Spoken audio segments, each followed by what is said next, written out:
Hello friends, welcome back to our channel. നമ്മളിന്ന് കാണാൻ പോകുന്നത് തെലുസ് കഥ എന്ന മൂവിയാണ്. അറേഞ്ച്ഡ് മാരേജിലൂടെ വിവാഹം കഴിക്കുന്ന നായകനും നായികയും, എന്നാൽ അവരുടെ കുഞ്ഞിനെ പ്രസവിക്കുന്നതാകട്ടെ നായകന്റെ എക്സ് കാമുകയും. അവരുടെ ലൈഫിൽ എന്തൊക്കെയാണ് സംഭവിക്കാൻ പോകുന്നതെന്ന് നമുക്ക് മൂവി കണ്ടു തന്നെ അറിയാം. അതിനു മുമ്പ് എല്ലാവരും നമ്മുടെ വീഡിയോ ഒന്ന് ലൈക്ക് ചെയ്ത് സപ്പോർട്ട് ചെയ്യാൻ മറക്കണ്ട. പലരും ലൈക്ക് ചെയ്യാൻ വിട്ടുപോകുന്നുണ്ട്. മൂവിയുടെ തുടക്കത്തിൽ തന്നെ കാണിക്കുന്നത് നായകനായ വരുൺ അവന്റെ കൂട്ടുകാരൻ അഭിയോട് തന്റെ ബ്രേക്കപ്പിനെ പറ്റി സംസാരിക്കുന്നതാണ്. അവൻ ആകെ തകർന്നിരിക്കുകയായിരുന്നു. താൻ സ്നേഹിച്ച പെൺകുട്ടിയെ വിവാഹം കഴിക്കുമെന്നും അവളുമായിട്ട് ഒരു കുട്ടിയൊക്കെ ആയിട്ട് ഒരു നല്ല കുടുംബജീവിതം നയിക്കുമെന്നും വിശ്വസിച്ചിരുന്ന അവനെ തകർത്തുകൊണ്ടാണ് അവൾ അവനെ ഇട്ടിട്ട് പോകുന്നത്. ഉടനെ തന്നെ പാരീസിലേക്ക് പോകാനുള്ള തയ്യാറെടുപ്പിലിരിക്കുകയായിരുന്നു വരുൺ. എന്നാൽ അതിനു മുമ്പ് അവളെ വിവാഹം കഴിക്കണമെന്ന് അവൻ ആഗ്രഹിച്ചിട്ടുണ്ടായിരുന്നു. പക്ഷെ അവളായിട്ട് എല്ലാം തന്നെ അവസാനിപ്പിച്ചു. ഇനി ഇതുപോലൊരു പെണ്ണിനെയും പ്രേമിക്കില്ല എന്നും അവൾക്ക് തകർക്കാൻ വേണ്ടിയിട്ട് ഞാൻ എന്റെ ഹൃദയം വിട്ടുകൊടുക്കില്ല എന്നും വരുൺ വാശിയോടെ പറയുന്നുണ്ട്. പിന്നീട് കാണിക്കുന്നത് വർഷങ്ങൾക്ക് ശേഷം ഷെഫായിട്ട് മാറിയ നമ്മുടെ വരുണിനെയാണ്. അവൻ സ്വന്തമായിട്ട് റെസ്റ്റോറന്റ് നടത്തുന്നുണ്ടായിരുന്നു. ബ്രേക്കപ്പിന് മുൻപുണ്ടായിരുന്ന അവന്റെ ക്യാരക്ടർ എല്ലാം തന്നെ മാറി. അവൻ വളരെയധികം മെച്യൂരിറ്റിയോട് കൂടിയാണ് എല്ലാവരോടും സംസാരിക്കുന്നത്. എല്ലാത്തിനും അവന് ക്ലിയർ ആയിട്ടുള്ള എക്സ്പ്ലനേഷൻ ഉണ്ടായിരുന്നു. ചെറുപ്പത്തിലെ തന്നെ അമ്മയും അച്ഛനെ നഷ്ടപ്പെട്ടവനായിരുന്നു അവൻ. അതുകൊണ്ട് തന്നെ ബന്ധുക്കാരുടെ വീട്ടിലും അനാഥാലയത്തിലും ഒക്കെ ആയിട്ടാണ് അവൻ വളർന്നത്.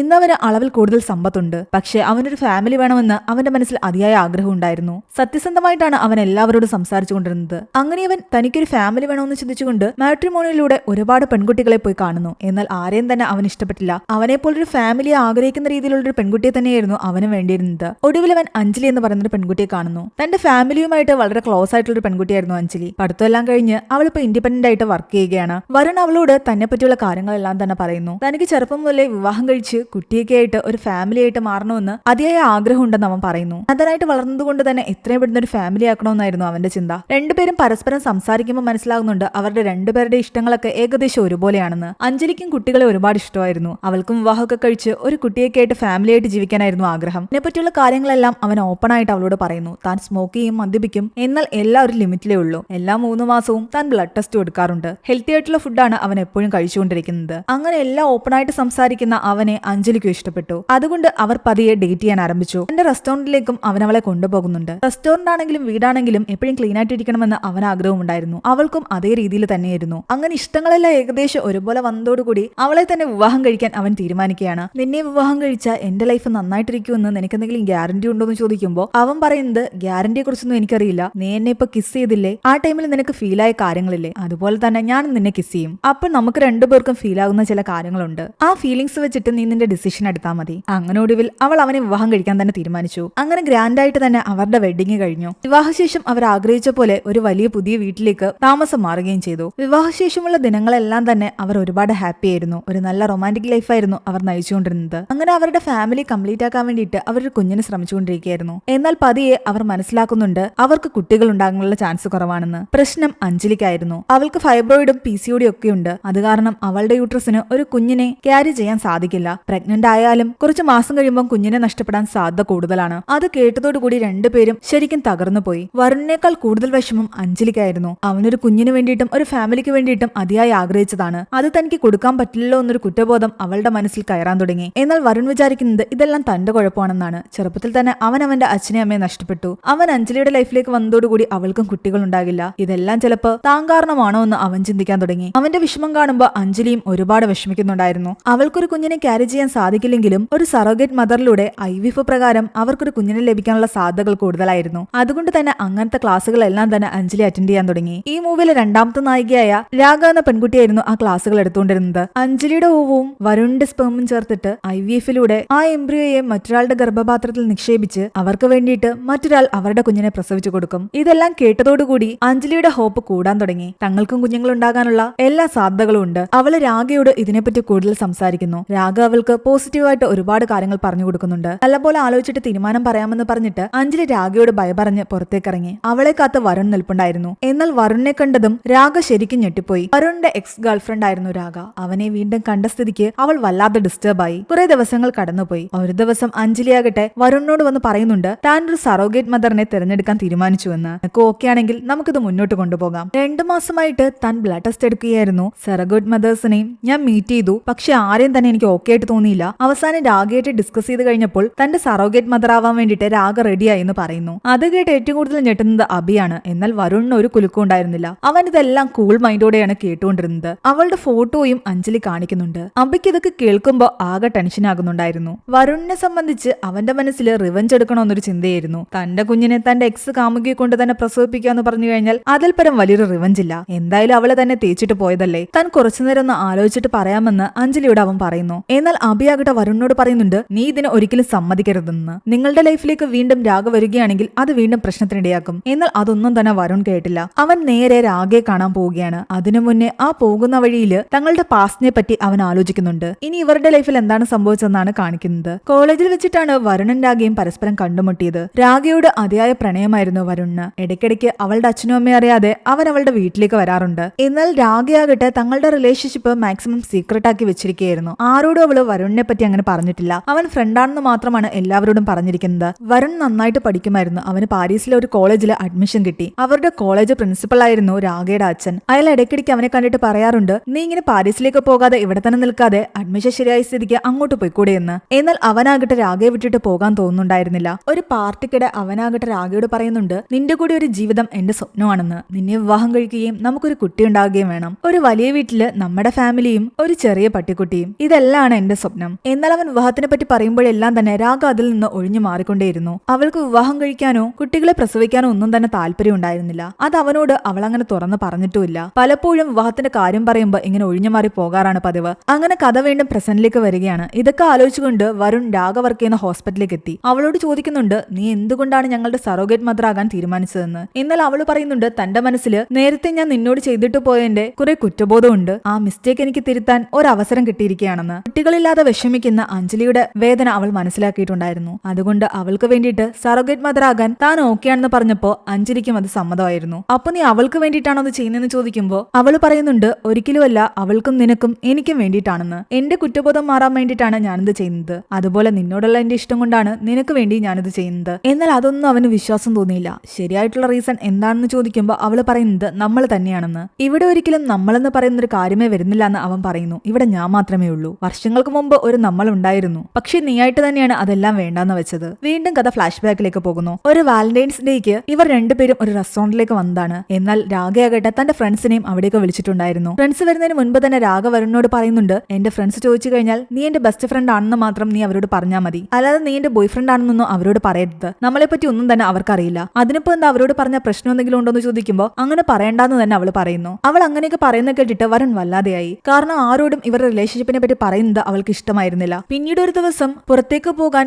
ഇവളെ വിളിച്ച സമയത്ത് ഇവള് പറയുന്നുണ്ട്, വീട്ടുകാർ എനിക്ക് വേണ്ടിയിട്ട് കല്യാണാലോചന കൊണ്ടുവന്നിട്ടുണ്ട്. ആ പയ്യനെ കാണാൻ എനിക്ക് പോകണം. പക്ഷെ അവനെ കണ്ടിട്ട് എനിക്ക് അവനുമായിട്ട് വിവാഹം കഴിക്കാൻ താല്പര്യമില്ലാന്നും കല്യാണത്തിലെ ഇൻട്രസ്റ്റ് ഇല്ലാന്നും പറയാനാണ് ഞാൻ പോകുന്നത്. എന്നാൽ ഇതൊക്കെ കേൾക്കുമ്പോൾ വരുണിന് ആകെ ഒരു വല്ലായ്മ തോന്നുന്നുണ്ട്. നിനക്ക് ആ പയ്യനെ ഇഷ്ടമല്ല എന്നാണോ പറയുന്നത്, അതോ കല്യാണമേ വേണ്ടാന്നാണോ പറയുന്നത്? തനിക്ക് കല്യാണമേ വേണ്ടാന്ന് തന്നെ അവള് പറയുന്നു. അപ്പൊ എന്നെ വിവാഹം കഴിക്കേണ്ടെന്ന് ചോദിക്കുമ്പോൾ ഞാനെന്തിനാ നിന്നെ വിവാഹം കഴിക്കുന്നതെന്നാണ് അവള് ചോദിക്കുന്നത്. നമ്മൾ ഇപ്പോൾ ഇങ്ങനെ ഒരു റിലേഷൻഷിപ്പിലാണ്, അങ്ങനെ തന്നെ കണ്ടിന്യൂ ചെയ്യാനാണ് എനിക്ക് താല്പര്യം. വിവാഹം, കുട്ടി, കുടുംബം അതിലൊന്നും തന്നെ എനിക്ക് ഇൻട്രസ്റ്റ് ഇല്ല. അപ്പൊ എനിക്ക് വിവാഹം കഴിക്കണം തോന്നിക്കഴിഞ്ഞാൽ ഞാനെന്ത് ചെയ്യുമെന്ന് ചോദിക്കുമ്പോൾ അവള് പറയുന്നുണ്ട്, നിനക്ക് വേറെ ആരെങ്കിലും വിവാഹം കഴിക്കാൻ തോന്നിക്കഴിഞ്ഞാൽ നീ വിവാഹം കഴിച്ചോ, പക്ഷെ ഞാൻ നിന്റെ ലൈഫിൽ ഇങ്ങനെ തന്നെ കൂടെ ഉണ്ടാകും. ഇവൾ എന്തൊക്കെയോ ഉദ്ദേശിക്കുന്നെന്ന് അവന് മനസ്സിലായതേയില്ല. അബി അവനോട് പറയുന്നുണ്ട്, നീ ഇതിലൊരു ക്ലാരിഫിക്കേഷൻ കൊണ്ടുവരുന്നതാ നല്ലത്, അല്ലെങ്കിൽ നിന്റെ ലൈഫ് സ്പോയിൽ ആകുമെന്ന്. അങ്ങനെ പാസ്റ്റിൽ നിന്ന് കഥ വീണ്ടും പ്രസന്റിലേക്ക് വരികയാണ്. രാഗയോട് സംസാരിച്ച ശേഷം വരുൺ വന്ന് അഞ്ജലിയോട് പറയുന്നുണ്ട്, രാഗയെ നമ്മുടെ സറോഗേറ്റ് മദർ ആക്കുന്നതിൽ എനിക്കും ഓക്കെ ആണെന്ന്. അഞ്ജലി ഒരുപാട് ഹാപ്പി ആയിരുന്നു. പിന്നീട് അങ്ങോട്ട് അവരതിന്റെ പ്രൊസീജിയേഴ്സ് ചെയ്യുകയാണ്. അഞ്ജലി രാഗയോട് പറയുന്നുണ്ട്, വരുൺ തന്നോട് പറഞ്ഞ പ്രകാരം പ്രഗ്നൻസി പീരീഡിലെല്ലാം തന്നെ രാഗ ഞങ്ങളുടെ കൂടെ ഞങ്ങളുടെ വീട്ടിലുണ്ടാകണമെന്ന്. അത് നിങ്ങൾക്ക് ബുദ്ധിമുട്ടാകില്ലേ എന്ന് രാഗ ചോദിച്ചെങ്കിലും നിന്നെ നല്ലപോലെ കെയർ ചെയ്യേണ്ട ചുമതല ഞങ്ങളുടേതാണെന്നാണ് അഞ്ജലി പറയുന്നത്.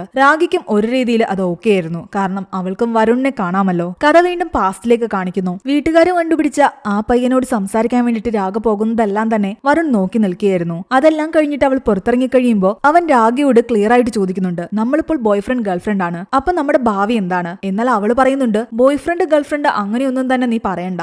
നമ്മളിപ്പോഴുള്ള ഈ റിലേഷൻഷിപ്പ് അത് അങ്ങനെ അങ്ങ് പോയാൽ മതി. എന്നാൽ നമ്മുടേത് എന്ത് തരത്തിലുള്ള റിലേഷൻഷിപ്പ് ആണെന്ന് അവൻ എടുത്തെടുത്ത് ചോദിക്കുന്നു. എന്നാൽ അവൾക്ക് അതിനൊന്നും തന്നെ ഉത്തരവുണ്ടായിരുന്നില്ല. താൻ പോവുകയാണെന്ന് പറഞ്ഞിട്ട് അവൾ പോകാൻ തുടങ്ങിയതും അവളെ അവൻ പിടിച്ചു നിർത്തിയിട്ട് പറയുന്നുണ്ട്, നിനക്കൊന്നിനൊരു ക്ലാരിറ്റി ഇല്ലെങ്കിലും എനിക്ക് എന്റെ ലൈഫിൽ ഒരു ക്ലാരിറ്റി ഉണ്ടെന്ന്. നീ എന്റെ ഗേൾഫ്രണ്ട് ആണ്. ഞാൻ നിന്നെ വിവാഹം കഴിക്കാൻ ആഗ്രഹിക്കുന്നു. നിന്നെ വിവാഹം കഴിച്ച് നിന്നോടൊപ്പമാണ് ഞാൻ പാരീസിലേക്ക് പോകാൻ ആഗ്രഹിക്കുന്നത്. എന്നാൽ നീ ഒറ്റയ്ക്ക് പാരീസിലേക്ക് പോക്കോ, നിനക്ക് നല്ലൊരു കരിയർ ഉണ്ടെന്നൊക്കെ പറഞ്ഞിട്ട് അവൾ ഒഴിവാകാൻ നോക്കുമ്പോൾ അവൻ പറയുന്നുണ്ട്, നീ ഒരുപാട് കൺഫ്യൂഷനിലാണെന്ന് എനിക്കറിയാം. എപ്പോഴും കൺഫ്യൂസ്ഡ് മൈൻഡാണ് നിനക്ക്. പക്ഷെ അതെല്ലാം തന്നെ ഞാൻ അക്സെപ്റ്റ് ചെയ്യുന്നു. നീ എങ്ങനെയാണെങ്കിലും നിന്നെ ആ രീതിയിൽ തന്നെ അക്സെപ്റ്റ് ചെയ്യാൻ ഞാൻ തയ്യാറാണ്. അങ്ങനെയൊക്കെ പറഞ്ഞിട്ട് അവളെ അവൻ കെട്ടിപ്പിടിക്കുകയാണ്. അവളും ആ ഒരു മൊമെന്റിൽ എല്ലാം അക്സെപ്റ്റ് ചെയ്ത പോലെ അവനെ കെട്ടിപ്പിടിക്കുന്നു. പിന്നീട് ഇവർ രണ്ടുപേരും ഒരു റൊമാൻറ്റിക് മൊമെന്റിലേക്ക് കടക്കുകയാണ്. അതിനുശേഷം അവർ സെക്സിൽ ഏർപ്പെടുകയും ചെയ്തു. പക്ഷെ എല്ലാം കഴിഞ്ഞ് അവൻ ഉണർന്നു നോക്കുമ്പോൾ അവളെവിടെ കാണുന്നുണ്ടായിരുന്നു. കിട്ടുന്നുണ്ടായിരുന്നില്ല. ഫോണിൽ വിളിച്ചിട്ടും കിട്ടുന്നില്ല. അവളുടെ ഒരു മെസ്സേജ് മാത്രമാണ് അവന് കിട്ടുന്നത്. നീ എന്നെ ഇങ്ങനെ വിളിച്ച് ശല്യം ചെയ്യണ്ട, എനിക്ക് നിന്നെ വേണ്ട, നമ്മളിനി കാണില്ല, ബൈ എന്നൊക്കെ പറഞ്ഞിട്ടായിരുന്നു ആ മെസ്സേജ് ഉണ്ടായിരുന്നത്. വരുൺ ശരിക്കും തകർന്നുപോയി. അങ്ങനെയാണ് അവരുടെ ബ്രേക്കപ്പ് ആയത്. കഥ വീണ്ടും പ്രസന്റിലേക്ക് വരുന്നു. സറോഗേറ്റ് മദർ ആകാൻ രാഗ തീരുമാനിച്ചതോടുകൂടി അതിന്റെ പ്രൊസീജിയേഴ്സ് എല്ലാം തന്നെ കഴിഞ്ഞു. അതിനുശേഷം രാഗയും കൂട്ടിക്കൊണ്ട് അഞ്ജലി ആ വീട്ടിലേക്ക് വരുന്നു. രാഗ ആ വീടും അവിടുത്തെ ചെറിയ നായ്ക്കുട്ടിയൊക്കെ കണ്ടപ്പോ മുൻപ് വരുൺ പറഞ്ഞ കാര്യങ്ങൾ ഓർക്കുന്നുണ്ട്. അവളുടെ കൂടെ അവൻ ഇതുപോലെ ജീവിക്കാനായിരുന്നു ആഗ്രഹിച്ചിരുന്നത്. എന്നാൽ ഇന്ന് അതെല്ലാം തന്നെ കിട്ടിയിരിക്കുന്നത് അഞ്ജലിക്കാണ്. രാഗയുടെ മുന്നിൽ വെച്ചിട്ട് അഞ്ജലി അവൻ കെട്ടിപ്പിടിക്കുകയും കിസ് ചെയ്യുകയും ഒക്കെ ചെയ്യുന്നുണ്ട്. പക്ഷെ ഇപ്പോഴും രാഗ തന്റെ എക്സ് ഗേൾഫ്രണ്ട് ആയിരുന്നു എന്നുള്ള കാര്യം അഞ്ജലിയോട് അവൻ തുറന്നു പറഞ്ഞിട്ടില്ല. അഭിയാകട്ടെ ആകെ ടെൻഷനിലാണ്. ഇത് വീണ്ടും പല പ്രശ്നങ്ങൾക്കും കാരണമാകുമെന്ന് അഭി പറയുന്നു. എന്നാൽ ഒരു പ്രശ്നം ഉണ്ടാകില്ല എന്നാണ് വരുൺ പറയുന്നത്. രാഗ വന്ന ശേഷം വരുണാകട്ടെ അവിടുത്തെ ജോലിക്കാരോട് എല്ലാം പറയുന്നുണ്ട് അവിടെയെല്ലാം എപ്പോഴും ക്ലീൻ ആയിരിക്കണമെന്നും നല്ലൊരു അറ്റ്മോസ്ഫിയർ ആയിരിക്കണമെന്നും. രാഗയ്ക്ക് ഒരു രീതിയിലുള്ള ബുദ്ധിമുട്ടും ഉണ്ടാകാൻ പാടില്ല. കാരണം അവളുടെ വയറ്റിൽ വളരാൻ പോകുന്നത് തങ്ങളുടെ കുഞ്ഞാണ്. രാഗ പഴയ പല കാര്യങ്ങളും പറഞ്ഞുകൊണ്ട് വരുണിന്റെ അടുത്തേക്ക് ചെല്ലുമെങ്കിലും അവൻ അതൊന്നും തന്നെ വലിയ സീരിയസ് ആയിട്ട് എടുത്തിട്ടുണ്ടായിരുന്നില്ല. എപ്പോഴും ഒരു കൂൾ മൈൻഡോട് കൂടിയാണ് അവൻ സംസാരിക്കുന്നത്. അവൻ രാഗയും അഞ്ജലിയും ഒരുപോലെ തന്നെയായിരുന്നു കെയർ ചെയ്തുകൊണ്ടിരുന്നത്. അങ്ങനെ ആദ്യത്തെ സ്കാനിംഗ് കഴിഞ്ഞതോടുകൂടി അവരുടെ പ്രഗ്നൻസി കൺഫേം ആയി. കുഞ്ഞിന്റെ ഹൃദയമെടുപ്പ് കേട്ടു തുടങ്ങി. അഞ്ജലിയും വരുണും ഒരുപാട് ഹാപ്പി ആയിരുന്നു. പ്രഗ്നൻസി കൺഫേം ആക്കി വീട്ടിലെത്തിയ സ്ഥിതിക്ക് വരുണാകട്ടെ അഞ്ജലിയോട് എല്ലാ സത്യങ്ങളും തുറന്നു പറയാൻ തീരുമാനിക്കുന്നു. രാഗയുടെയും അഭിയുടെയും മുന്നിൽ വെച്ചിട്ട് അഞ്ജലി ഒരു ചെയറിൽ പിടിച്ചിരുത്തിയിട്ട് അവൻ ഓപ്പൺ ആയിട്ട് വളരെ കൂളായിട്ട് പറയുന്നുണ്ട് നിന്നോട് മറച്ചു വെച്ച ചില കാര്യങ്ങളുണ്ട്, രാഗ എന്റെ എക്സ് ഗേൾഫ്രണ്ട് ആണെന്ന്. ഇത് കേട്ടതോടുകൂടി അഞ്ജലി ആകെ ഷോക്കായി. എന്നാൽ വരുണ് വളരെ കൂളായിട്ടായിരുന്നു സംസാരിച്ചുകൊണ്ടിരുന്നത്. നീ എന്തിനാ ഇതൊക്കെ ഇപ്പൊ എന്നോട് പറയുന്നത്, എന്തുകൊണ്ട് നേരത്തെ പറഞ്ഞില്ല എന്ന് അഞ്ജലി ചോദിക്കുമ്പോൾ വരുൺ പറയുന്നത് ഇവള് പ്രഗ്നന്റ് ആകൂ എന്നുള്ള കാര്യത്തില് കൺഫർമേഷൻ ഒന്നും ഇല്ലായിരുന്നല്ലോ. പ്രഗ്നന്റ് ആയതുകൊണ്ടാണ് ഞാൻ പറഞ്ഞത്. ഇനി പ്രഗ്നന്റ് ആയില്ലായിരുന്നെങ്കിൽ ഇവള് നമ്മുടെ ലൈഫിൽ നിന്ന് പോയേനെ. പക്ഷെ ഇവളിപ്പോ നമ്മുടെ ലൈഫിലുണ്ട്. ഇനി മുന്നോട്ടും കുറെ മാസങ്ങൾ ഉണ്ടാകും. അതുകൊണ്ടാണ് എനിക്ക് ഇപ്പൊ ഈ സത്യം തുറന്നു പറയാൻ തോന്നിയത്. മറ്റൊരാളുടെ വായിൽ നിന്ന് നീ ഇത് അറിയേണ്ട കാര്യമില്ല. നിങ്ങളുടേത് എത്രയധികം സീരിയസ് റിലേഷൻഷിപ്പ് ആയിരുന്നു എന്ന് ചോദിക്കുമ്പോൾ വരുൺ പറയുന്നുണ്ട് അത് ജസ്റ്റ് ഒരു ടൈം പാസ് ആയിരുന്നു എന്ന്. എന്നാൽ ഇതെല്ലാം കേൾക്കുമ്പോൾ രാഗ വല്ലാതെ വിഷമിക്കുന്നുണ്ട്. പക്ഷെ എത്രയൊക്കെ ചിന്തിച്ചിട്ടും അഞ്ജലിക്ക് അത് അക്സെപ്റ്റ് ചെയ്യാൻ പറ്റുന്നുണ്ടായിരുന്നില്ല. പ്രൊസീജിയർ ചെയ്യുന്നതിന് മുമ്പ് എന്തുകൊണ്ട് തന്നോട് ഇത് പറഞ്ഞില്ല എന്നായിരുന്നു അഞ്ജലി ചോദിച്ചുകൊണ്ടിരുന്നത്. പക്ഷെ വരുൺ പറയുന്നുണ്ട് നീ തന്നെയല്ലേ അവളെ എന്റെ അടുത്തേക്ക് കൂട്ടിക്കൊണ്ടുവന്നതും സറോഗേറ്റ് മദറാക്കാൻ ആഗ്രഹമുണ്ടെന്ന് പറഞ്ഞതും. ഞാനതിൽ നോ പറയേണ്ട കാര്യമില്ലല്ലോ. കാരണം എനിക്ക് അവളുടെ അടുത്ത് അങ്ങനെ ഒരു ഫീലിംഗ്സും ഇല്ല. അതെല്ലാം പാസ്റ്റ് ആണ്. ഇപ്പൊ എന്റെ വൈഫ് നീ മാത്രമാണ്. അവൾ നമ്മുടെ ഒരു സറോഗേറ്റ് മദർ മാത്രമാണ്. അവൻ എന്തൊക്കെ ക്ലിയർ ആയിട്ട് പറഞ്ഞിട്ടും അഞ്ജലിയെ സംബന്ധിച്ച് അതൊട്ടും അക്സെപ്റ്റ് ചെയ്യാൻ പറ്റുന്നുണ്ടായിരുന്നില്ല. ദേഷ്യത്തിൽ അവൾ അവിടെ ഇരുന്ന ഗ്ലാസ് വരെ എറിഞ്ഞു പൊട്ടിക്കുന്നു. എന്നാൽ വരുൺ പറയുന്നുണ്ട് നീ ഇപ്പൊ ബിഹേവ് ചെയ്യുന്നത് എന്റെ അഞ്ജലിയായിട്ടല്ല എന്ന്. നീ നേരത്തെ എന്റെ അഞ്ജലിയായിട്ടായിരുന്നു എന്നോട് സംസാരിച്ചുകൊണ്ടിരുന്നത്. അതുപോലെ തന്നെ നീ ഇനിയും സംസാരിക്കണം. നിന്റെ ക്യാരക്ടറിലും രീതികളിലും എന്തെങ്കിലും മാറ്റം ഉണ്ടാവുകയാണെങ്കിൽ എനിക്ക് നിന്നോട്ടുള്ള സ്നേഹവും കുറയും. എന്നാൽ ഇതൊക്കെ കേൾക്കുമ്പോ അഞ്ജലി ആകെ വല്ലാതെയായി. അവൾ ദേഷ്യത്തോട് അവനോട് പറയുന്നുണ്ട് ഞാൻ ഏത് രീതിയിൽ സംസാരിക്കണമെന്നും എങ്ങനെ പെരുമാറണമെന്നും നീ എന്നോട് പറഞ്ഞു തരേണ്ട കാര്യമില്ലെന്ന്. അവൻ രണ്ട് ലേഡീസിനോടും പറയുന്നുണ്ട് അടുത്ത 6 മാസത്തേക്ക് നമ്മൾ എല്ലാവരും ഈ വീട്ടിൽ തന്നെയാണ് നിൽക്കാൻ പോകുന്നത്. അതുകൊണ്ട് ഇവിടെ വേറെ പ്രശ്നങ്ങളൊന്നും ഉണ്ടാക്കരുത്. ഇവിടെ എപ്പോഴും ഒരു പോസിറ്റീവ് എനർജി മാത്രമേ ഉണ്ടാകാൻ പാടുള്ളൂ. തങ്ങൾക്ക് കുഞ്ഞിനെ തരാൻ പോകുന്ന രാഗയുടെ കൈ പിടിച്ച് അവൻ താങ്ക്സും പറയുന്നുണ്ട്. ഇതെല്ലാം കാണുമ്പോൾ അഞ്ജലിക്ക് ദേഷ്യം വരാൻ തുടങ്ങി. രാഗ അവന്റെ എക്സ് ഗേൾഫ്രണ്ട് ആണെന്ന് അറിഞ്ഞതോടുകൂടി രാഗയോടുള്ള ആ ഒരു സ്നേഹമെല്ലാം തന്നെ അഞ്ജലിക്ക് പതിയെ നഷ്ടപ്പെടാൻ തുടങ്ങിയിരുന്നു. തൽക്കാലം ദേഷ്യത്തില് അഞ്ജലി അവിടെ നിന്നും കാറും എടുത്തിട്ട് പോയി. വരുണാകട്ടെ രാഗയുടെ അടുത്തേക്ക് ചെല്ലുമ്പോൾ അവളും ആകെ ദേഷ്യത്തിലിരിക്കുകയായിരുന്നു. നീ എന്താ അഞ്ജലിയുടെ മുന്നിൽ വെച്ച് പറഞ്ഞെന്ന് ചോദിക്കുന്നു. നമ്മുടെ റിലേഷൻഷിപ്പ് വെറും ടൈം പാസ് ആയിരുന്നു. നീ തന്നെയല്ലേ എന്ന് പറഞ്ഞത് ഈ റിലേഷൻഷിപ്പിലും കൺഫ്യൂഷനിലും ഒന്നും തനിക്ക് താല്പര്യമില്ല, കുറച്ച് നാളത്തേക്ക് നമുക്ക് ഒരുമിച്ചിരിക്കാമെന്ന്. അപ്പൊ അത് വെറും ടൈം പാസ് ആയിരുന്നില്ലേ, എനിക്ക് എങ്ങനെയാ തോന്നിയെന്ന് അവൻ പറയുന്നു. അഞ്ജലിയുടെ മുന്നിൽ വെച്ചിട്ട് അവൻ പറഞ്ഞത് ആ റിലേഷൻഷിപ്പിൽ നിന്ന് അവൻ മൂവ് ഓൺ ആയി എന്നാണ്. രാഗയുടെ കാര്യം തനിക്ക് അറിയില്ല എന്നും പറഞ്ഞു. രാഗ അതിനെപ്പറ്റി അവനോട് ചോദിക്കുന്നു. നീ മൂവ് ഓൺ ആയി, പക്ഷെ ഞാൻ മൂവ് ഓൺ ആയില്ല എന്ന് നീ പറഞ്ഞല്ലേ എന്ന്. എന്നാൽ അവൻ പറയുന്നുണ്ട് ഞാൻ മൂവ് ഓൺ ആയതുകൊണ്ടാണ് ഞാൻ വിവാഹം കഴിച്ചത്. നിന്റെ കാര്യം എനിക്കറിയില്ല, നീ ചിലപ്പോൾ അങ്ങനെ തന്നെ നിൽക്കുന്നുണ്ടായിരിക്കും, ഇപ്പോഴും സിംഗിൾ ആയിട്ടിരിക്കുന്നത്. ഇതെല്ലാം കേൾക്കുമ്പോൾ അവള് വല്ലാതെ വിഷമിക്കുന്നുണ്ടായിരുന്നു. എന്നാൽ അവൻ അവളോട് കരയരുതെന്ന് പറയുന്നു. അത് അവളോടുള്ള കെയർ ഉണ്ടായിരുന്നില്ല, അവളുടെ വയറ്റിൽ കിടക്കുന്ന തങ്ങളുടെ കുഞ്ഞിനോടുള്ള കെയർ ഉണ്ടായിരുന്നു. ഈ സംഭവങ്ങൾക്ക് എല്ലാം ശേഷം ഒരുപാട് കൺഫ്യൂഷനിലും വിഷമത്തിലുമായിരുന്ന അഞ്ജലിയാകട്ടെ ഒരു ദിവസം വിവാഹം കഴിക്കാൻ ഇവർ തീരുമാനിച്ചിരുന്ന അതേ സ്ഥലത്തേക്ക് കിരണിനെ വിളിക്കുന്നു. എന്നിട്ട് അവിടെ വെച്ച് അവൾ അവനോട് പറയുന്നുണ്ട് എനിക്ക് ഡിവോഴ്സ് വേണമെന്ന്. ഡിവോഴ്സ് പേപ്പറും അവന്റെ കയ്യിൽ കൊടുക്കുന്നു. നിന്നെ സംബന്ധിച്ച് നീ ഈസി ആയിട്ടാണ് പറഞ്ഞത് അത് നിന്റെ എക്സ് ഗേൾഫ്രണ്ട് ആണെന്ന്. പക്ഷെ എന്നെ സംബന്ധിച്ച് എന്റെ ഹസ്ബൻഡ് എന്നെ ചീറ്റ് ചെയ്യുകയായിരുന്നു. എല്ലാ സത്യങ്ങളും നിനക്ക് ആദ്യമേ തുറന്ന് പറയാമായിരുന്നു. പക്ഷെ നീ ആ സത്യങ്ങളെല്ലാം മറച്ചു വെച്ചു. അതുകൊണ്ട് എനിക്കിനി നിന്റെ കൂടെ ജീവിക്കാൻ താല്പര്യമില്ല.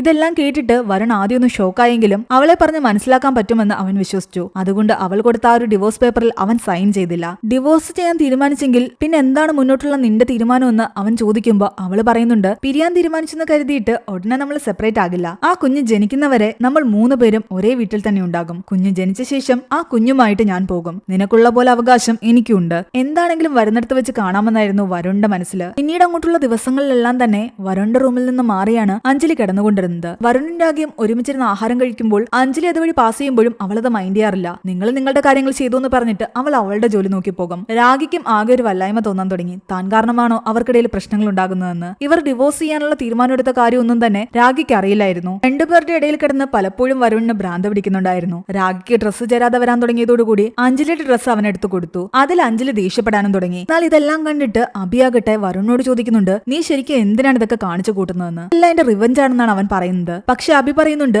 രാഗിയോട് നിനക്ക് റിവഞ്ച് എടുക്കാൻ തോന്നുന്നുണ്ടെങ്കിൽ അവളോട് നിനക്ക് മനസ്സിൽ അത്രയധികം ഇഷ്ടം ഉണ്ടാകും. എന്നാൽ മാത്രമേ നിനക്ക് റിവഞ്ച് എടുക്കാനും തോന്നൂ. കുറെ നേരം ചിന്തിച്ചപ്പോൾ വരുണും അത് സമ്മതിക്കുന്നുണ്ട്. അവളോട് മുൻപ് എന്തൊക്കെ ഫീലിംഗ്സ് ഉണ്ടായിരുന്നോ അതെല്ലാം തന്നെ എനിക്കുണ്ട്. ഫീലിംഗ്സ് ഒന്നും തന്നെ അങ്ങനെ ഇല്ലാതാകില്ല. അതൊരാളുടെ മനസ്സിൽ തോന്നിക്കഴിഞ്ഞാൽ അങ്ങനെ തന്നെയാണ്. രാഗിയോടുള്ള ഫീലിംഗ്സ് അങ്ങനെ നിൽക്കുമ്പോഴും അഞ്ജലി എന്റെ വൈഫാണ്. അവളെ ഞാൻ അതിനേക്കാൾ ഏറെ സ്നേഹിക്കുന്നുണ്ട്. എന്റെ ഫസ്റ്റ് ലവ് ആയിരുന്നു രാഗ. അവളോടുള്ള ഫീലിംഗ്സ് അത്ര പെട്ടെന്നൊന്നും പോകില്ല. ലോകത്തുള്ള എല്ലാവരുടെ അവസ്ഥ ഇതൊക്കെ തന്നെയാണ്. പക്ഷെ ആരും അത് അക്സെപ്റ്റ് ചെയ്യാനോ മനസ്സിലാക്കാനോ തയ്യാറാകുന്നില്ല എന്നാണ് അവൻ പറയുന്നത്. ഫീലിംഗ്സുകൾ ഒന്നും തന്നെ അങ്ങനെ മനസ്സിൽ നിന്ന് പെട്ടെന്ന് എടുത്തു കളയാൻ പറ്റുന്നതല്ല. തന്റെ മനസ്സിൽ ഇതിനെല്ലാം വളരെയധികം ക്ലാരിറ്റി ഉണ്ടെന്നും താൻ ക്ലിയർ ആണെന്നും വരുൺ പറയുന്നു. അതിരുവിട്ട് രാഗയോട് ഒരു രീതിയിലും അവൻ പെരുമാറില്ല. അഞ്ജലി തന്റെ വൈഫാണെന്നുള്ള പൂർണ്ണബോധം അവന്റെ മനസ്സിലുമുണ്ട്. അങ്ങനെ പിന്നീടുള്ള ദിവസങ്ങളിൽ രാഗയുടെ വയറ്റിലുള്ള കുഞ്ഞ് കിക്ക് ചെയ്യാൻ തുടങ്ങിയതോടുകൂടി അത് ഫീൽ ചെയ്യാൻ അഞ്ജലിയും വരുണും അവളുടെ അടുത്ത് എപ്പോഴും ഉണ്ടായിരുന്നു. രാഗ മുൻപ് ഒരുപാട് സ്റ്റോറീസ് എഴുതുമായിരുന്നു. ഒരു ബുക്ക് പബ്ലിഷ് ചെയ്യണമെന്നും അവൾക്ക് ആഗ്രഹം ഉണ്ടായിരുന്നു. ഇടയ്ക്ക് എവിടെയോ വെച്ച് നഷ്ടപ്പെട്ടു പോയ അവളുടെ ആഗ്രഹങ്ങളെല്ലാം തന്നെ അവൾക്ക് സാധിച്ചു കൊടുക്കാൻ വേണ്ടിയിട്ട് ഒരു ടൈപ്പ് റൈറ്ററും വരുൺ അവൾക്ക് വേണ്ടി സമ്മാനമായി നൽകുന്നു. നേരത്തെ രാഗയോടൊന്നും വരുൺ അധികം സംസാരിക്കാറില്ലായിരുന്നു. എന്നാൽ അവളോട് ഇപ്പോൾ അവൻ ഒരുപാട് സംസാരിക്കാറുണ്ട്. ഒരു ദിവസം ഇവർ റൂമിൽ വെച്ചിട്ട് പഴയ കാര്യങ്ങളൊക്കെ സംസാരിക്കുന്നു. പണ്ട് കോളേജിൽ പഠിച്ചിരുന്ന സമയത്തുള്ള ഫോട്ടോസ് ഒക്കെ നോക്കുന്നുണ്ട്. നേരത്തെ നിന്നോട് ഞാൻ ആദ്യമൊക്കെ ദേഷ്യം കാണിച്ചതിന്റെ പേരിൽ അവൻ അവളോട് സോറിയും പറയുന്നു. എന്നിട്ട് എന്തൊക്കെയോ പറഞ്ഞ് അവളുടെ കൈ പിടിച്ച് അവളുടെ തോളിലേക്ക് ചാഞ്ഞു കിടക്കുകയായിരുന്നു. ഇതെല്ലാം പുറത്തുനിന്ന് അഞ്ജലി കണ്ട് വിഷമിച്ച് നിൽക്കുന്നുണ്ട്. എന്നാൽ വരുൺ അകത്തിരുന്ന് പറയുന്നുണ്ട്, അഞ്ജലി നീ അകത്തേക്ക് വരാൻ. നീ പുറത്തു നിൽക്കുന്നത് എനിക്ക് നന്നായിട്ട് അറിയാം. നീ വിചാരിക്കുന്ന പോലെ ഇവിടെ ഒന്നും നടക്കുന്നില്ല. ഞാൻ രാഗയുടെ തോളിൽ തലവെച്ചെന്ന് വിചാരിച്ചോ, അവളുടെ കയ്യിൽ പിടിച്ചെന്ന് വിചാരിച്ചോ, നീ വിചാരിക്കുന്ന പോലെ ഒന്നുമില്ല. അങ്ങനെ എന്തെങ്കിലും നടക്കണമെങ്കിൽ അതിന് ഒരുപാട് അവസരങ്ങൾ ഇവിടെ ഉണ്ടായിരുന്നു. നീ ഇല്ലാത്ത സമയം ഒരുപാടുണ്ടായിരുന്നു. ആ ടൈമിലൊന്നും ഇവിടെ വന്ന് അങ്ങനെ ചെയ്യാൻ തോന്നാത്ത എനിക്ക് ഇപ്പോഴും അത് തോന്നില്ല. എന്നാൽ അഞ്ജലിയെ സംബന്ധിച്ച് അവൻ പറയുന്ന കാര്യങ്ങളൊന്നും മനസ്സിലാക്കാൻ പറ്റുന്ന ഒരു മാനസികാവസ്ഥയായിരുന്നില്ല അവൾക്ക്. അവള് ചിന്തിക്കുമ്പോൾ അവളുടെ ഹസ്ബൻഡ് മറ്റൊരു സ്ത്രീയുടെ കൂടെ ഇത്രയധികം ചേർന്നിരിക്കുകയും ഇടപഴകുകയും ചെയ്യുന്നു. അതും അവന്റെ എക്സ് ഗേൾഫ്രണ്ടിന്റെ കൂടെ. അതൊന്നും തന്നെ അവളെ സംബന്ധിച്ച് അക്സെപ്റ്റ് ചെയ്യാനേ പറ്റില്ല. അവസാനം അവൾക്ക് ഇതെല്ലാം കണ്ട് സഹിക്കാൻ പറ്റാതെ അവൾ തന്റെ വീട്ടിലേക്ക് പോകാൻ തീരുമാനിച്ചു. എന്നാൽ അവിടെ എത്തിയപ്പോഴേക്കും വരുൺ അവൾക്ക് അവിടെ ഒരു സർപ്രൈസ് തയ്യാറാക്കിയിട്ടുണ്ടായിരുന്നു. അവളുടെ വീട്ടുകാരോട് എല്ലാ കാര്യങ്ങളും ഷെയർ ചെയ്തിട്ട് രാഗിക്കും അഞ്ജലിക്കും വേണ്ടിയിട്ട് 7ാം മാസത്തെ സെറിമണി അവൻ തയ്യാറാക്കിയിരുന്നു. ഇവൻ മുൻകൂട്ടി എല്ലാം ചെയ്യുന്ന കാരണം ഇവനിട്ടൊരു പണി കൊടുക്കണമെന്ന് അഞ്ജലി വിചാരിക്കുന്നു. തങ്ങൾക്ക് കുഞ്ഞുങ്ങൾ ഉണ്ടാകില്ല എന്ന് അറിഞ്ഞ സമയത്ത് അവനാകട്ടെ അവളോട് പറഞ്ഞിട്ടുണ്ടായിരുന്നു, നിന്റെ വീട്ടുകാരെ നിന്നെ എന്തെങ്കിലും പറഞ്ഞ് ഹേർട്ട് ആക്കുകയാണെങ്കിൽ അവരോട് നീ പറഞ്ഞാൽ മതി, പ്രശ്നം നിനക്കല്ല എനിക്കാണെന്ന്. അന്ന് അവൻ പറഞ്ഞ വാക്കുകൾ അവളുടെ മനസ്സിൽ കിടക്കുന്ന കാരണം അവളാകട്ടെ തന്റെ വീട്ടുകാരോട് പറയുന്നത് തങ്ങൾക്ക് കുഞ്ഞുങ്ങൾ ഉണ്ടാക്കുന്നതിന്റെ കാരണം അവനാണെന്നും അവനാണ് ഇഷ്യൂ എന്നും. അത് കാരണം എല്ലാവരും അവനോട് ഓരോരോ ഐഡിയാസ് പറഞ്ഞു കൊടുക്കുകയായിരുന്നു. അവളുടെ മുത്തശ്ശിയാകട്ടെ അവന് കഴിക്കാൻ വേണ്ടിയിട്ട് ലേഹ്യം കൊണ്ടു കൊടുക്കുന്നു. ചൂടത്ത് നിൽക്കുന്ന അവനോട് അവിടെ നിന്ന് മാറി നിൽക്കാൻ പറയുന്നു. പിന്നെ പല ആഹാര സാധനങ്ങളും കഴിച്ചു കഴിഞ്ഞാൽ നിനക്ക് കുട്ടികൾ ഉണ്ടാകുമെന്നും പറയുന്നു. ഇവരൊക്കെ എന്താ ഇങ്ങനെ ബിഹേവ് ചെയ്യുന്നതെന്ന് അവൻ പോയി അവളോട് ചോദിക്കുമ്പോൾ അവള് പറയുന്നുണ്ട്, നീ തന്നെയല്ലേ എന്ന് പറഞ്ഞത്, കുട്ടികൾ ഉണ്ടാകാത്തത് എന്താണെന്ന് ആരെങ്കിലും ചോദിച്ചു കഴിഞ്ഞാൽ നിന്റെ ഇഷ്യൂ ആണെന്ന് പറഞ്ഞാൽ മതിയെന്ന്. അത് ഞാനിപ്പോ എല്ലാവരോടും പറഞ്ഞു, അത്രേ ഉള്ളൂ എന്ന്. അവൾ അങ്ങനെയൊക്കെ ചെയ്താലും അവൻ അതിൽ ഒരു ഇഷ്യൂ ഉണ്ടായിരുന്നില്ല. അതിനെ എല്ലാം തന്നെ അവൻ ഈസി ആയിട്ട് നേരിട്ടു. ഫംഗ്ഷന്റെ ഇടയിൽ രാഗാതി സുന്ദരിയായിട്ട് ഒരുങ്ങി വരുന്നുണ്ട്. അവളെ ആരും കണ്ണുവെക്കാതിരിക്കാൻ വേണ്ടിയിട്ട് അവളുടെ കണ്ണിൽ നിന്നും കൺമശിയെടുത്ത് അവളുടെ വയറിൽ അവൻ ഒരു പൊട്ടു തൊടുന്നു. ഇതെല്ലാം തന്നെ കാണുമ്പോൾ അഞ്ജലിക്ക് വല്ലാതെ വിഷമം വരുന്നുണ്ടായിരുന്നു. അവർ തമ്മിൽ ക്ലോസ് ആകുന്നുണ്ടോ എന്നായിരുന്നു അവളുടെ ഡൗട്ട്. സെറിമണി രണ്ടുപേർക്കും വേണ്ടിയിട്ട് നടത്തുന്നുണ്ട്. അവൻ രാഗയുടെ കയ്യിൽ വളയൊക്കെ ഇട്ടു കൊടുക്കുന്നത് അഞ്ജലിക്ക് ഇഷ്ടപ്പെടുന്നുണ്ടായിരുന്നില്ല. എന്നാൽ അന്ന് രാത്രിയാകട്ടെ രാഗ രണ്ടും കൽപ്പിച്ച് അഞ്ജലിയുടെ അടുത്ത് വന്ന് സംസാരിക്കുന്നു. നീ അറിയാത്ത വേറെയും ചില സത്യങ്ങൾ ഉണ്ടെന്ന് പറയുന്നു. ഇനിയാണ് വീണ്ടും ഫ്ലാഷ് ബാക്ക് കാണിക്കുന്നത്. ഇവരൊന്നും ബ്രേക്കപ്പ് ആയ ശേഷം വരുൺ പാരീസിലേക്ക് പോകാനുള്ള തയ്യാറെടുപ്പ് നടത്തുകയായിരുന്നു. ആ സമയത്ത് പെട്ടെന്ന് രാഗയുടെ അച്ഛന്റെ കോൾ അവന് വരുന്നു. നീ രാഗയെ പ്രഗ്നന്റ് ആക്കിയത് എന്തിനാണെന്ന് ചോദിച്ചിട്ട്. അത് കേട്ട് അവൻ ഞെട്ടിത്തിരിച്ചിരിക്കുകയായിരുന്നു. അവൾ അതിനെപ്പറ്റി ഒന്നും തന്നെ അവനോട് പറഞ്ഞില്ല. പക്ഷെ ആ ഒരു ന്യൂസ് കേട്ട് അവൻ ഒരുപാട് ഹാപ്പിയായി. അവൻ ആഗ്രഹിച്ച പോലെ തനിക്കൊരു കുഞ്ഞ് ജനിക്കാൻ പോകുന്നു. അവളെ പ്രപ്പോസ് ചെയ്യാൻ വേണ്ടിയിട്ട് ഒരു റിംഗും വാങ്ങിയിട്ടാണ് അവളുടെ വീട്ടിലേക്ക് അവൻ ഓടിയെത്തുന്നത്. എന്നാൽ അവിടെ എത്തുമ്പോഴാണ് ഞെട്ടിക്കുന്ന ആ സത്യം അവൻ മനസ്സിലാക്കുന്നത്. തന്നോടൊരു വാക്കുപോലും പറയാതെയും ചോദിക്കാതെയും അവൾ ആ കുഞ്ഞിനെ അബോർട്ട് ചെയ്ത് കളഞ്ഞു. എന്നാൽ ഒരു രീതിയിലും അതിന്റെ പേരില് അവളോട് അവൻ ദേഷ്യപ്പെട്ടില്ല. ഒരു വാക്കുപോലും നീ എന്തിനാ അങ്ങനെ ചെയ്തതെന്ന് ചോദിച്ചില്ല. സങ്കടത്തോടുകൂടി അവിടെ നിന്നും ഇറങ്ങി പോവുകയാണ് ചെയ്തത്. ഈ കാര്യങ്ങളൊക്കെ രാഗയുടെ വായിൽ നിന്ന് കേട്ടതോടുകൂടി അഞ്ജലി ആകെ തകർന്നുപോയി. ഇത്രയും നാളും എക്സ് ഗേൾഫ്രണ്ട് ആയിരുന്നു എന്ന് മാത്രമേ അറിയാമായിരുന്നുള്ളൂ. ഇതുകൂടി കേട്ടതോടുകൂടി അഞ്ജലി ശരിക്കും തകർന്നു. ഇതിന്റെ പേരിൽ അവൾ വരുണിനോട് വഴക്കുണ്ടാക്കുമ്പോൾ വരുണ് പറയുന്നുണ്ട്, ഞാനൊരിക്കലും നിന്നോട് ഇതൊന്നും പറയില്ലായിരുന്നു എന്ന്. കാരണം നീ ഇതൊന്നും അറിയേണ്ട കാര്യമില്ല. ആകെ നിന്നോട് പറഞ്ഞതുകൊണ്ടാണ് നിനക്കതൊക്കെ അറിയാൻ സാധിച്ചത്. എന്റെ ലൈഫിൽ നടന്ന എല്ലാ കാര്യങ്ങളും ഞാൻ ഷെയർ ചെയ്യണമെന്ന് നിർബന്ധമൊന്നുമില്ലല്ലോ. നിന്നോട് എനിക്ക് ഷെയർ ചെയ്യാൻ തോന്നുന്ന കാര്യങ്ങളെല്ലാം തന്നെ ഞാൻ ഷെയർ ചെയ്യുന്നുണ്ട്. നമ്മുടെ ലൈഫിൽ ആവശ്യമില്ലാത്തതൊന്നും തന്നെ ഞാൻ ഷെയർ ചെയ്യുന്നില്ല. ഇനി നിനക്ക് എല്ലാം അറിയണമെന്നാണ് അങ്ങനെയാണെങ്കിൽ ഒരു ബുക്കും പേനയും കൊണ്ടുവാ, ഞാൻ ആദ്യം മുതൽ എല്ലാം എഴുതി തരാൻ നിനക്ക്. അവൻ അങ്ങനെയൊക്കെ പറയുമ്പോൾ അഞ്ജലിക്ക് ദേഷ്യം വരുന്നുണ്ടായിരുന്നു. അവൾ അവനോട് പറയുന്നുണ്ട്, നീ ആ ഡിവോഴ്സ് പേപ്പർ ഇതുവരെയും സൈൻ ചെയ്തില്ലല്ലേ, അത് എത്രയും പെട്ടെന്ന് സൈൻ ചെയ്ത് തരുന്നതാ നല്ലതെന്ന്. അത് കേട്ടതോടെ രാഗ ഞെട്ടി. അവൾക്കറിയില്ലായിരുന്നു അഞ്ജലി അവനെ ഡിവോഴ്സ് ചെയ്യാൻ തീരുമാനിച്ച കാര്യം. വരുണവർക്ക് രണ്ടുപേർക്കും ക്ലിയർ ആയിട്ട് മനസ്സിലാകാൻ വേണ്ടിയിട്ട് തുറന്നു പറയുന്നുണ്ട്, ഞാൻ രാഗയെ അത്രയധികം സ്നേഹിച്ചിട്ടുണ്ടായിരുന്നു. ആ സമയത്ത് എന്റെ കണ്ണിലൊരു ഇന്നസെൻസ് ഉണ്ടായിരുന്നു, എന്നാൽ അതിപ്പോ എന്റെ കണ്ണിലില്ല. നീ എന്റെ ഫസ്റ്റ് ലവ് ആയതുകൊണ്ട് തന്നെ ആ ഫീലിംഗ്സ് ഒന്നും തന്നെ എന്റെ ഉള്ളിൽ നിന്ന് പോകത്തുമില്ല. ഫസ്റ്റ് ലവിനെ മറ്റൊരാളെ കൊണ്ട് റീപ്ലേസ് ചെയ്യാനും പറ്റില്ല. പക്ഷെ നിന്നേക്കാൾ കൂടുതൽ ഞാൻ എന്റെ വൈഫായ അഞ്ജലിയെ സ്നേഹിക്കുന്നുണ്ട്. അവളുടെ സ്ഥാനം വേറെയാണ്, നിന്റെ സ്ഥാനം വേറെയാണ്. രണ്ടുപേരും അവരുടേതായ സ്ഥാനത്ത് പെർഫെക്റ്റ് ആണ്. അവളെ റീപ്ലേസ് ചെയ്യാൻ നിനക്കും നിന്നെ റീപ്ലേസ് ചെയ്യാൻ അവൾക്കും സാധിക്കില്ല. എന്റെ മനസ്സിലുള്ള ഫീലിംഗ്സ് എല്ലാം തന്നെ ക്ലിയർ ആണ്. ഞാൻ അഞ്ജലിയെ ആത്മാർത്ഥമായിട്ട് സ്നേഹിക്കുന്നുണ്ട്. അവൾ എന്റെ വൈഫാണ്. പക്ഷെ നിങ്ങളുടെ മനസ്സിലാണ് ഏറ്റവും കൂടുതൽ കൺഫ്യൂഷൻസ് ഉള്ളത്. ചെറുപ്പത്തിലെ എന്റെ അച്ഛനും അമ്മയും നഷ്ടപ്പെട്ടിട്ട് ബന്ധുക്കാരുടെ വീട്ടില് അവരുടെ ടോർച്ചർ സഹിച്ച ഞാൻ കുറച്ചു കാലം ജീവിച്ചത്. പിന്നെ അനാഥാലയത്തില്. അവിടെ എനിക്ക് ഒരുപാട് പ്രശ്നങ്ങൾ ഉണ്ടായിരുന്നു. ജനിച്ചത് അങ്ങനെയാണെങ്കിലും ഞാൻ മരിക്കുമ്പോൾ എനിക്ക് നല്ലൊരു ഫാമിലി ഉണ്ടാകണമെന്ന് ഞാൻ ആഗ്രഹിച്ചു. അവന് ഇത്രയൊക്കെ പറഞ്ഞിട്ടും അഞ്ജലി തന്റെ തീരുമാനത്തിൽ നിന്ന് മാറിയില്ല. ഡിവോഴ്സ് പേപ്പർ നീ സൈൻ ചെയ്യാനാണ് പറയുന്നത്. അവനും എന്ത് പറയണമെന്നറിയാത്തൊരു അവസ്ഥയായിരുന്നു. ആകെ സങ്കടത്തോടു കൂടി അഞ്ജലി അവിടെ നിന്നും പോയി. ഇവർക്കിടയിൽ താൻ വന്നത് കാരണമാണല്ലോ ഈ പ്രശ്നങ്ങൾ ഉണ്ടായതെന്ന് ആലോചിച്ച് രാഗയും വിഷമിക്കുന്നു. എന്നാൽ പിന്നീട് രാഗ പോയി അഞ്ജലിയോട് സംസാരിക്കുന്നുണ്ട്. ഞാൻ പ്രണയിച്ച സമയത്ത് അവനൊരു പയ്യനായിരുന്നു. അന്ന് അവന്റെ ഫീലിംഗ്സും വേറെയായിരുന്നു. പക്ഷെ നിനക്ക് കിട്ടിയ വരുൺ ഒരു മെച്യൂർ ആയിട്ടുള്ള മാനാണ്. അവന് നിന്നോടുള്ള ഫീലിംഗ്സ് വേറെയാണ്. നമ്മൾ രണ്ടുപേരും സ്നേഹിച്ചത് രണ്ട് രീതിയിലുള്ള വരുണിനെയാണ്. നിനക്ക് ഡിവോഴ്സ് കൊടുത്ത് അവനിൽ നിന്നും ഒഴിഞ്ഞു പോകാനാ താല്പര്യമെങ്കിൽ പിന്നീട് ഞങ്ങൾ തമ്മിൽ ഒന്നിക്കും. എന്നാൽ ഇത് കേട്ടതോടുകൂടി അഞ്ജലി ആകെ ഷോക്കായി. അവളുടെ മനസ്സിൽ ദേഷ്യം വരാൻ തുടങ്ങി. അപ്പോൾ രാഗ പറയുന്നുണ്ട്, നിന്റെ മനസ്സിൽ ഇപ്പൊ തോന്നിയ ഒരു കാര്യമില്ലേ, അതാണ് നിനക്ക് അവനോടുള്ള സ്നേഹം. ഞാൻ ഒരിക്കലും അവന്റെ കൂടെ ഒന്നിക്കാനൊന്നും പോകുന്നില്ല. നിനക്ക് അവനോട് ഇപ്പോഴും സ്നേഹമുണ്ടോന്ന് അറിയാൻ വേണ്ടിയിട്ട് മാത്രമാണ് ഞാൻ അത് ചോദിച്ചത്. നിനക്ക് ഒരിക്കലും അവനെ മറ്റൊരാൾക്കും വിട്ടുകൊടുക്കാൻ സാധിക്കില്ല. നമ്മൾക്കിടയിലാണ് ഈ കൺഫ്യൂഷനൊക്കെ. അവന്റെ മനസ്സിൽ ക്ലിയർ ആയിട്ടുള്ള ഫീലിംഗ്സ് ആണുള്ളത്. അന്ന് ഞാൻ അവനെ ഒഴിവാക്കി എന്റെ ലൈഫിൽ മുന്നോട്ട് പോയെങ്കിലും ഞാൻ അവനെ ഒരുപാട് മിസ് ചെയ്തു. അത് വേണ്ടായിരുന്നു എന്ന് പോലും പലപ്പോഴും എനിക്ക് തോന്നി. ഞാൻ ചെയ്ത ആ ഒരു മിസ്റ്റേക്ക് നീ ഒരിക്കലും ചെയ്യരുതെന്നും രാഗ അവളോട് പറയുന്നു. കൂടാതെ അഞ്ജലിയുടെ മുത്തശ്ശിയും അവളോട് പറയുന്നുണ്ട്, നിനക്ക് ഇതുപോലൊരു പയ്യനെ ഒരിക്കലും കിട്ടില്ല എന്ന്. പ്രശ്നം നിന്റേതായിട്ടും അവൻ എല്ലാവരോടും പറയാൻ പറഞ്ഞത് അവന്റെ ഇഷ്യൂ ആണെന്നാണ്. എല്ലാവരും വിചാരിച്ചു വെച്ചിരിക്കുന്നതും അവന് കുട്ടികൾ ഉണ്ടാകില്ല എന്നാണ്. അങ്ങനെ ഒരു ഹസ്ബൻഡിനെ നിനക്ക് ഒരിക്കലും കിട്ടില്ല. ഇവരെല്ലാം പറഞ്ഞത് വെച്ച് നോക്കിയപ്പോൾ അഞ്ജലിക്കും തോന്നി താൻ വരുണിനെ ഒരുപാട് തെറ്റിദ്ധരിക്കുകയാണെന്ന്. അതുകൊണ്ട് അവൾ എല്ലാം മറന്ന് അവന്റെ കൂടെ ഒരുമിച്ച് ജീവിക്കാൻ തീരുമാനിച്ചു. പിന്നീട് കുറച്ച് ദിവസങ്ങൾ കഴിഞ്ഞതോടുകൂടി രാഗ അവരുടെ കുഞ്ഞിനെ പ്രസവിക്കുകയും ആ കുഞ്ഞിനെ അഞ്ജലിയും വരുണും തങ്ങളുടെ കൈക്കുള്ളിൽ എടുക്കുകയും ചെയ്യുന്നുണ്ട്. അഞ്ജലി രാഗയോടും പറയുന്നുണ്ട്, എനിക്ക് ഈ കുഞ്ഞിനോടുള്ള കണക്ഷൻ പോലെ തന്നെ നിനക്കും ഈ കുഞ്ഞിനോടൊരു കണക്ഷൻ ഉണ്ടെന്ന്. ലൈഫിൽ അവർ പരസ്പരം അവരുടെ കോണ്ടാക്ട് നിലനിർത്തി. വർഷങ്ങൾ കടന്നുപോയി. രാഗ താൻ ആഗ്രഹിച്ച പോലെ വലിയൊരു റൈറ്ററായി മാറി. അവൾ ആഗ്രഹിച്ച പോലെ ഒരു ലവ് സ്റ്റോറി അവൾ പ്രസിദ്ധീകരിച്ചു. ആ ബുക്ക് അവൾ തുറന്നു നോക്കുന്നതിനിടയിൽ മറ്റൊരിടത്ത് വരുൺ ആഗ്രഹിച്ച പോലെ അഞ്ജലിയോടും തന്റെ കുഞ്ഞിനോടൊപ്പം അവൻ ഹാപ്പി ആയിട്ട് ജീവിക്കുകയായിരുന്നു. അവിടെയാണ് ഈ ഒരു മൂവി അവസാനിക്കുന്നത്. ഈ ഒരു മൂവിയുടെ സ്റ്റോറി എങ്ങനെയുണ്ടായിരുന്നു നിങ്ങൾ താഴെ കമന്റ് ചെയ്യുക. എക്സ്പ്ലനേഷൻ ഇഷ്ടപ്പെട്ടെങ്കിൽ വീഡിയോയിലേക്കാണ് നമ്മുടെ ചാനൽ സബ്സ്ക്രൈബ് ചെയ്യാനും മറക്കണ്ട.